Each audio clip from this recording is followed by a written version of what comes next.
بیٹا bed manners میں آتا ہے، سب کھا رہے ہیں اور آپ چل دیں۔ تو ذرنین جلدی سے آغا جان کے کندھے میں بازو ڈال کے بولی، آغا جان آپ کو پتہ تو ہے نا میری چھٹیاں ختم ہونے والی اور ابھی تک انجوائے بھی نہیں کیا، تو کرکٹ کے لیے کھلاڑی ڈھونڈ کے آتی ہوں، کہتے ہوئے جھپاک سے یہ جا وہ جا۔ ذرنین نے بچوں کے ساتھ مل کے ایک طوفان بدتمیزی مچائی ہوئی تھی۔ اتنا شور تھا کہ حدید کو اپنے کان کے پردے پھٹنے کا ڈر ہوا۔ باہر آیا تو آگے ذرنین میڈم ایک بچے کے ساتھ لڑنے میں بزی تھی۔ اسے شدید غصہ آیا اور سب کو ڈانٹ کے بھگایا اور اس کو کھینچتے ہوئے اندر لایا، جس نے خود کو چھڑواتے ہوئے اس کے ہاتھوں میں ناخن گاڑ دیے۔ تو حدید نے بھی تھپڑ لگانے سے گریز نہ کی۔ ابھی اور کتنا بڑا ہونا ہے تم نے، حدید نے تل ملا کے کہا۔ وہاں اثر کسے تھا؟ ببل چباتے ہوئے یوں پریٹینڈ کیا جیسے اس سے بات نہ کی جا رہی ہو، وہ دیواروں کے ساتھ لگا ہوا ہو۔ حدید نے اس کا یہ انداز دیکھا اور کچھ سوچتا واک آؤٹ کر گیا۔ وہیں سے سیدھا آغا جان کے پاس آیا اور اپنی 2-3 دن میں روانگی کی اطلاع دی اور امتل کو ساتھ لے کے جانے کی ڈیمانڈ بھی کر دی۔ آغا جان وہاں کون میرے کھانے پینے کا خیال کرے گا؟ آپ ام جان کو بھی میرے ساتھ بھیجیں۔ پر بیٹا امتل کی طبیعت خراب رہتی ہے، تم یوں نہیں چلے جاؤ گے تو وہ اکیلی کیسی رہے گی؟ پر آغا جان وہ آپ کی چہیتی نین صاحبہ بھی تو وہیں پڑتی ہے، وہ ام جان کا خیال کر لے گی۔ نہ، حدید نے جھنجھلا کے کہا۔ تو آغا جان بولے وہ تو ہاسٹل رہتی ہے۔ پر پھر کوئی خیال آنے پہ اسے تسلی دی کہ کچھ، اور ان کے فیشل ایکسپریشن بتا رہے تھے کہ اس کچھ کا تعلق کس سے ہے، اور حدید اپنے اندازے کی کامیابی پر خوش تھا کہ اب وہ اس چھپکلی کو مزہ چکھائے گا۔ رات کے کھانے پہ اچانک آغا جان نے سب کو متوجہ کیا اور اپنا موقف بیان کیا، پر ان کا موقف سن کے سب کے ساتھ ساتھ حدید کا بھی منہ کھل گیا، کیونکہ اس نے سوچا تھا ام جان کے ساتھ نین جائے گی تو اسے تنگ کرے گا، پر آغا جان نے رخصتی کا فیصلہ سنا کے اس کے 14 طبق روشن کر دیے۔ پر اب وہ کسی آرگیو کی کنڈیشن میں نہ تھا، کیونکہ اس کی لگائی آنکھ تھی، اس لیے خاموشی میں ہی عافیت سمجھی۔ وہ حیران تو ذرنین پہ تھا جو خاموش سی سب سن رہی تھی۔ پھر تو کیا تھا، آنن فانن تیاری ہوئی اور وہ رخصت ہو کے اس کے ساتھ اسلام آباد چل دی۔ وہ تینوں دوستیں ساتھ تھیں، کیونکہ ایک ہی یونی میں پڑھتی تھی تو سب ساتھ تھیں۔ حویلی میں پہنچ کے سب اپنے اپنے روم میں چل دیں تو وہ بھی ان لوگوں کے روم میں جانے لگی۔ نرمین نے اسے روکا، ہمارے ساتھ کدھر؟ وہ بھائی کے روم میں جاؤ، اور دروازہ لوک کر لیا تو منہ بنا کے کھڑوس کے کمرے میں چل دی۔ اس نے ڈرتے ڈرتے روم میں قدم رکھا تو حدید نے مڑ کر حیرانی سے دیکھا۔ اس نے سوچا تھا وہ اس کے روم میں نہیں آئے گی۔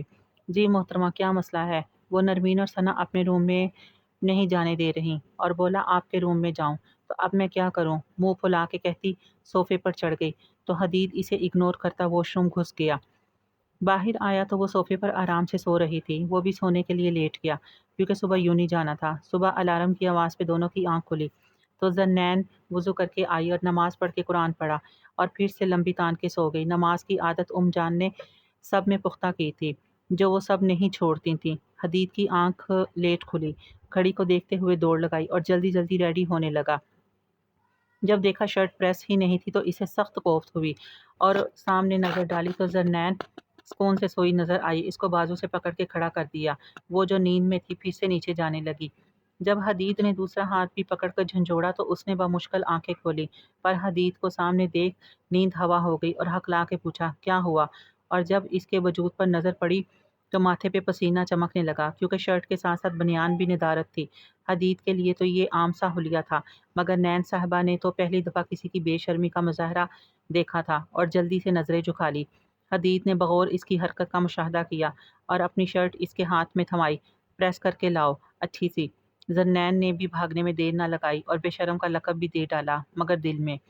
حدید کی شرٹ استری کر کے اس کو پکڑائی اور خود بیڈ پہ ڈیڑھ ہو گئی، کیونکہ اس کا کوئی ارادہ نہ تھا فی الحال یونی جانے کا۔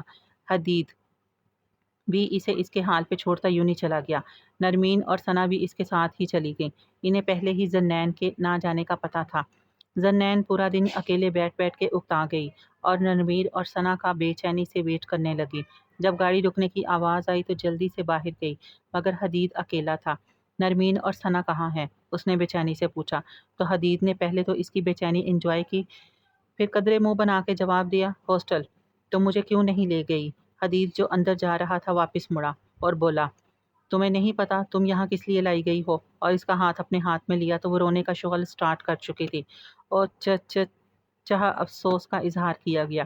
اور ساتھ ہی اسے اپنی طرف کھینچا۔ تمہیں یہاں میری خدمت کے لیے بھیجا گیا ہے، تو چلو کھانا لے کے آؤ میرے لیے۔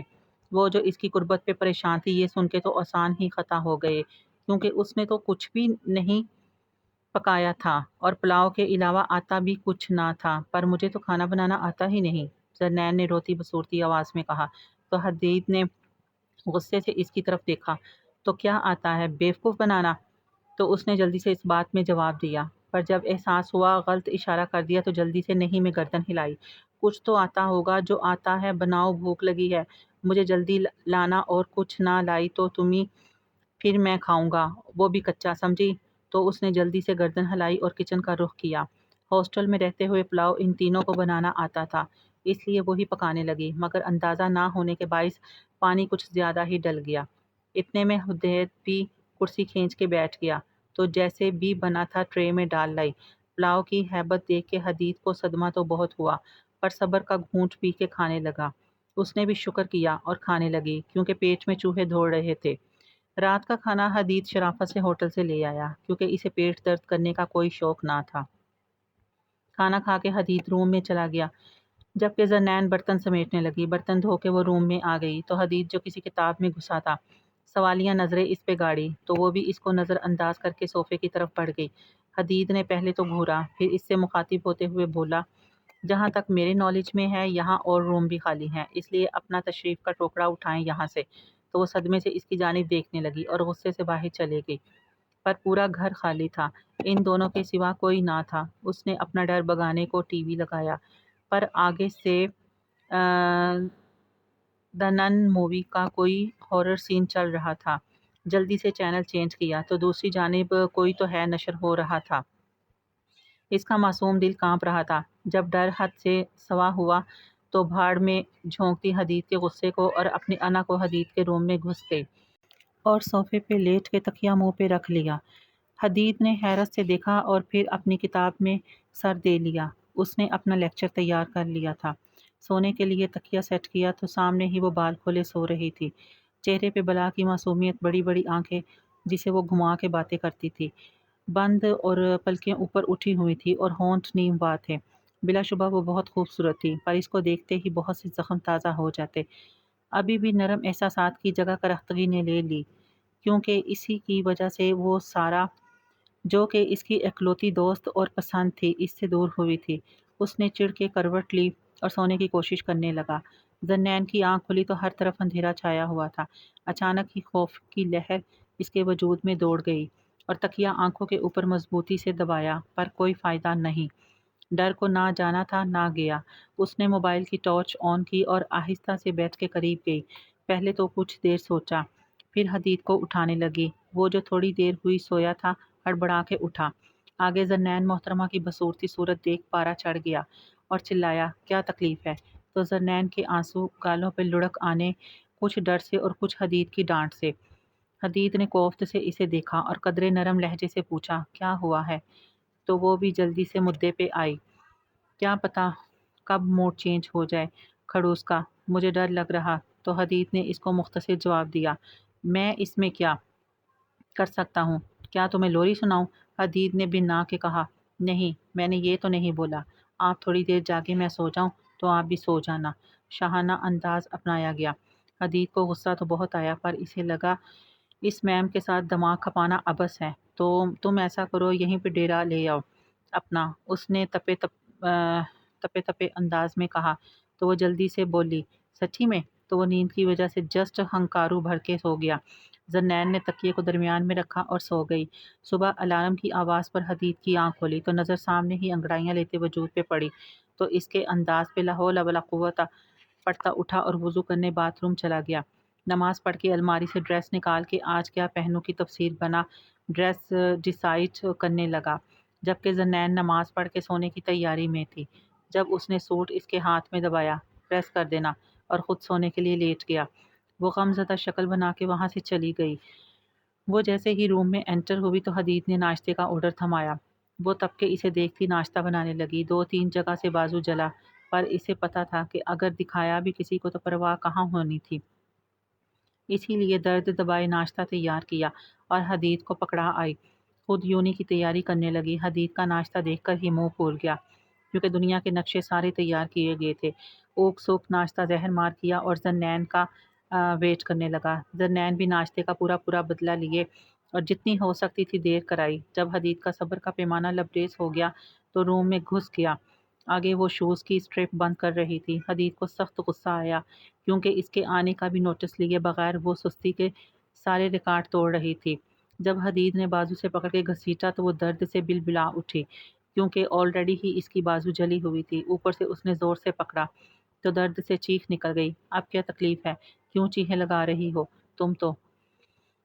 اس نے بازو اوپر کی دیکھنے کے لیے۔ جب حدید کی نظر بھی اس کے زخم پر پڑی تو یوں پریٹینڈ کیا جیسے دیکھا ہی نہیں۔ وہ نہیں چاہتا تھا کہ اس کے دل میں ذرنین کے لیے کوئی بھی جذبہ پیدا ہو، پر بے چینی اس کے وجود میں پھیل گئی۔ جسے دباتا اسے ساتھ چلنے کا کہا تو وہ بھی بے حسی سے زخم کو اگنور کرتی ساتھ چل دی۔ ذرنین جیسے ہی یونی میں انٹر ہوئی حدید کو اگنور کرتی کینٹین چلی گئی کیونکہ وہ کینٹین میں اکٹھی ہوتی تھی، بعد میں کلاس اٹینڈ کرتی۔ اس کی جیسے ہی نظر نرمین، ثنا اور ردا پر پڑی اسے لگا اسے کوئی خزانہ مل گیا ہو، ایک دن بعد نہیں صدی بعد مل رہی ہو۔ ان لوگوں سے ملتے ملتے ہی دھمکے لگائے ان کے کندھے پر۔ کمینیوں، تم لوگ مجھے مانسٹر کے پاس اکیلا چھوڑ کے آ گئی، ذرا احساس نہ ہوا وہ میرا خون پی جاتا تو؟ دیکھو میرے بازو کا حال، ناشتہ بنوایا ہے تمہارے کھڑوس اور ویمپائر بھائی نے، باقاعدہ دہائی دی گئی، پر ان لوگوں کو دیکھا جو بالکل خاموش تھی۔ کیا ہوا تم لوگوں کو سانپ کیوں سونگھا ہوا؟ کیا قیامت کی کوئی نشانی دیکھ لی ہے یا دجال آ گیا ہے؟ پھر ان کی آنکھوں کی سیدھ میں مڑی تو پیچھے ہی وہ آنکھوں میں سرد تاثر لیے کھڑا تھا۔ اس کا ہاتھ پکڑ کے فون تھمایا اور واپس ہو لیا۔ وہ منہ کھولے کبھی اسے اور کبھی فون کو دیکھ رہی تھی، پھر ان کی طرف اپنی توپوں کا رخ کیا۔ الو کی نانیوں، کیڑے پڑے تم لوگوں کی زبان پر، تالا لگا تھا؟ کیا وہ بھی زنگ والا بتا نہیں سکتی تھی مانسٹر پیچھے کھڑا ہے تو وہ بھی بھوکی شیرنیوں کی طرح اس کے سر ہوئیں؟ تم بکواس کرتے ادھر ادھر دیکھتی ہو، بس اسٹارٹ ہو جاتی ہو۔ چابی لگی گڑیا کی طرح وہ تو ابھی اور بھی سناٹے کے موڈ میں تھیں، پر فرسٹ کلاس سٹارٹ ہوئے 10 منٹ ہو گئے تھے۔ یار شیڈول کیا ہے؟ کون کون سے سبجیکٹ اور ٹیچرز پلے پڑے ہیں؟ ذرنین نے اکتائے ہوئے لہجے میں بولا تو ان لوگوں نے ایک دوسرے کو دیکھا اور جانتے ہوئے بھی انجان پن کا مظاہرہ کیا۔ وہ جیسے ہی کلاس میں انٹر ہوئی آگے حدید کو دیکھ کے دل چاہا واپس چلی جانے پر۔